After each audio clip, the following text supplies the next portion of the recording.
How's it going, everyone? Welcome to episode 2 of the New York Rangers GM mode. We're at the top of the garden. We're in my office. It's time to do some magic. Now, I gotta be honest with you guys, sometimes life just gets a little hectic, and that's what happened to me. So I went a little MIA, but the plan going forward is every Tuesday, Thursday, you will have an episode of this GM mode. I will try my best to make sure that these come out twice a week. We'll move along really fast so that we can move on to maybe another more fun, creative GM mode. Now, the big question that we left episode 1 off at was, do we re-sign Panarin and Schneider? Now, I've made a decision, and I know who I'm going to keep and who I'm not going to keep. Now, I will be honest with you, I did record this episode already, but everything got deleted. You suck! But hey, that's alright, we'll do it all over again. It's for the love of the game, isn't it? It's Tuesday, isn't it? Alright. So, we left it with Artemi Panarin wanting 3 years at 10.5-ish, and I'm pretty sure I said something along the lines of in like the 8.75 range with no trade clause. I'm not going to do it. Not going to do it. Brad will either be our rental for the year, or I will bully him into accepting a trade. So, the person that I'm going to keep is this guy right here, Braden Schneider. What a guy. $5 million, 4 years. That last year we'll have a 16-team modified no trade clause. I think Schneider will accept this, which means he's part of our 5-year window. I said 5 years. I'll bring the New York Rangers back to glory. So let's do it.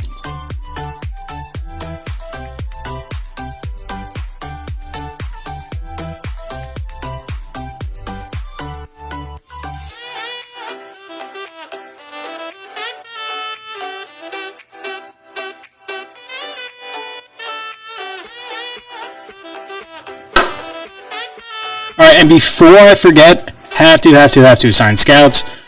I'm not going to put this in the video because it's going to take forever, but I am staying on top of this, like I said. So I'm going to assign the scouts. We'll sim until we get a response from Schneider, and then we'll get into the regular season. Alright, so it turns out that contract wasn't enough for Schneider. Let's keep working on magic, see if we can get him extended. Okay, so this is the deal that I think might get it done. If not, I can give him a couple extra dollars. $5 million, 4 years, with a no move, no trade clause in the last year 2014 no trade clause. So I hope that this will get him. Again, I want him for the next 5 years for that window.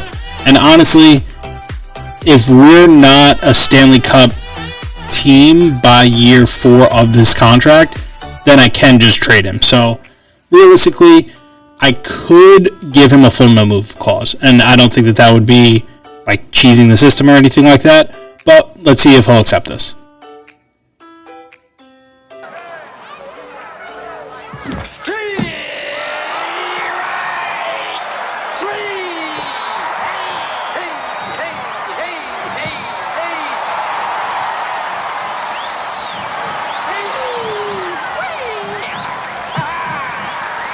Schneider is playing hardball, and I, for one, don't really like it. Hey, buddy, this is the bus to glory. Get on or get off. That's where I'm at. Get on or get off. Now, Braden Schneider, you are part of the future for the next, like I said, 5 years. I'm done. I'll give you 5 years, $5.25 million, 50% modified no trade clause. What do you think, Schneider? I knew he was going to go through. It was just a matter of time. He accepted it enthusiastically. I mean, what else do you want out of a guy? I told you he's going to get a letter. I mean, what a guy. Braden Schneider, the future. So we'll have Schneider for 6 years. So I like it. All right, real quick, before we get simulating, first off, Adam Fox apparently hates Mike Sullivan. That's crazy. But also, he does not fit line 1. So I'm going to have a conversation with Foxy. Sit him down. Hey, bud, how's everything going? What can I do for you? Let me help you type of situation.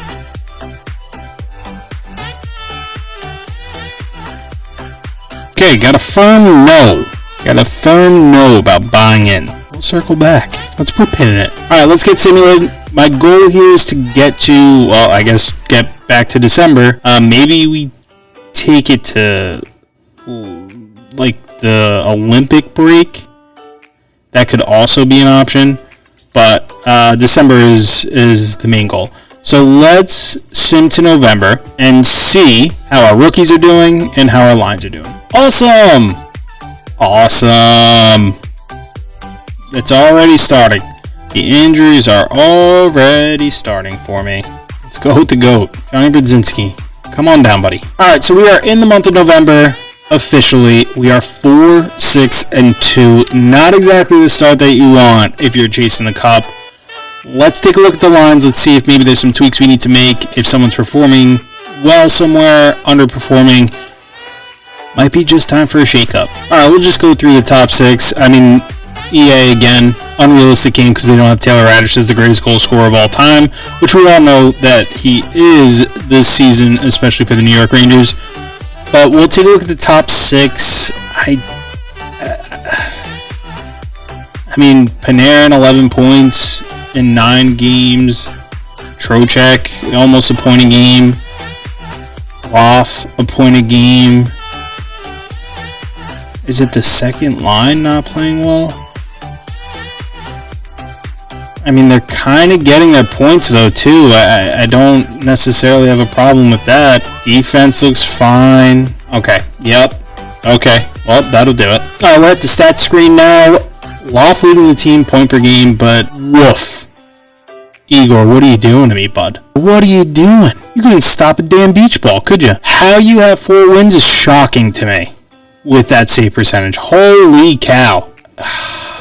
That's not great. Alright, so here's also a look at the draft class, which after the start of the season, we might want to be paying attention to.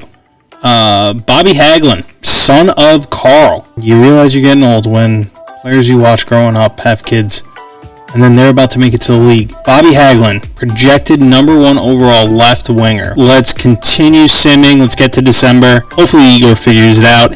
If not, we're going to be sellers. Alright, we made it to December, 10-14-3. So far, not a great start to my tenure here.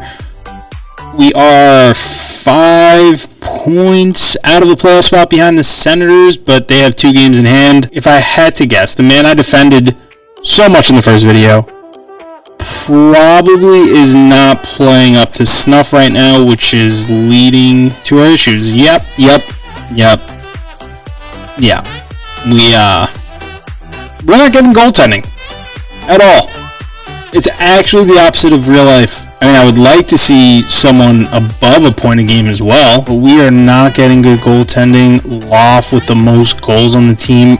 Alright, I'm going to take a look at the trade block, see if there's any maybe defensive help that I can look into. That would make sense for both sides. Could bring back this guy. Let's do it. Let's bring him back. I don't care what it costs. Here we go. Loff for Trouba. Let's do it. Need to get tougher. Thomas Chabot is on the Senators trade block right now. And we need defense to help with our abysmal goaltending. I just can't make the money work. I can't do it. Yeah, I won't be able to make the money work. That's terrible. What did you do to me, Drury? The other trade that I could see kind of making sense for both parties is a straight up hockey trade, Loff for Vince Dunn. But the issue with Vince Dunn is that he doesn't fit in Sullivan's system at all, and I could kind of bother him, but he doesn't buy in. That's an issue. The other problem is that after this year, he's going to need an extension, or, I mean, I guess I could flip him if we're trying to win right now. But in this universe, Loff is our leading goal scorer. I'm not going to do anything. It's the holidays. Nobody wants to move around the holidays, right? Let's get into the new year. And who knows? Magic happens all the time in December. Magic happens all the time in December. Yeah, let's get into January. If we're still too good to be bad, but too bad to be good, some tough conversations are going to have to be had. So let's see how we do this month to end the year. One of the worst calendar years in New York Rangers franchise history. 2025. It was great knowing you. But let's get into 2026 here. I told you December would be magical, didn't I? All right. Schneider hurt with a neck strain. Same, buddy. Estimated return is the 21st. All right, Connor Mackey, you're in. How are you playing? Not great. That's the Rangers for you. They give you some hope. They take it away. You give up on them. They give you hope again. You give up on them. They give you hope again. You give up on them. They give you hope again. You give up on them. They give you hope again. You give up on them. It's just a never-ending cycle. Rooting for this hockey team is like a roller coaster of emotion that I want to get off. I want to get off. I need a Dramamine. I will say, Connor Mackey. Look at this guy. He is a season saver. 1 goal, 1 assist, 11 penalty minutes in 8 games, plus 1. In a role that he should not have been playing. I mean, what a guy. We'll keep him in there. We'll reward him. Alright, we made it to January. Somehow, someway, this team stayed afloat in December. And now we're on the plus side. And we are only 1 point out of the wild card, I believe. So, that was a big December for us. That was huge. Alright, we still do not have a point per game player. And we have 2 players in the plus. So our first line is producing, but I mean, just defense isn't a thing. Let's go to the AHL. Brett Berard, 34 points in 29 games. Gabe DeBay-Perreault, 30 points in 29 games. Otter, what are you doing to me, buddy? Not even a point per game in the AHL. Morrow has 19 points in 29 games. That's not really all that great. Igor is creeping back into you played this season territory. Not world-class, highest paid goalie ever territory, but at the very least, get to like 905. Let's take a look at where we're doing well and where we're not doing well, where we need to make improvements. Seems like a middle of the pack power play here. I think we're like 17th in the league, so not great, but not bad either. On the penalty kill, now if we go to the penalty kill, we are the 8th best team, or the 8th best penalty kill in the league. Yeah, I mean, our goals against, this is it right here. Our goals for, goals against that's not going to do it. So I either need to make a trade on defense to improve the defense and help our goaltending. I mean, part of me does want to kind of talk to Panarin and see if he'd be willing to waive his no move clause. So we're in the new year. We need to improve our defense. Our best asset has a full no move clause. And he is just under a point per game. And if he was to waive, I could basically retool this team on the fly. Do we have a conversation with Artemi Panarin? We're not a playoff team. We might make the playoffs, but we are not a playoff team. And changes need to be made. Do we have a conversation with Panarin? Hey, you wanted to talk to me about the clause in my contract? Oh boy, do I ever. It's going to be a tough conversation, but we'll leave it right there. If I trade him, who should I get? Who should I be looking into? So let me know. Let me know what you think, and I will see you in the next episode.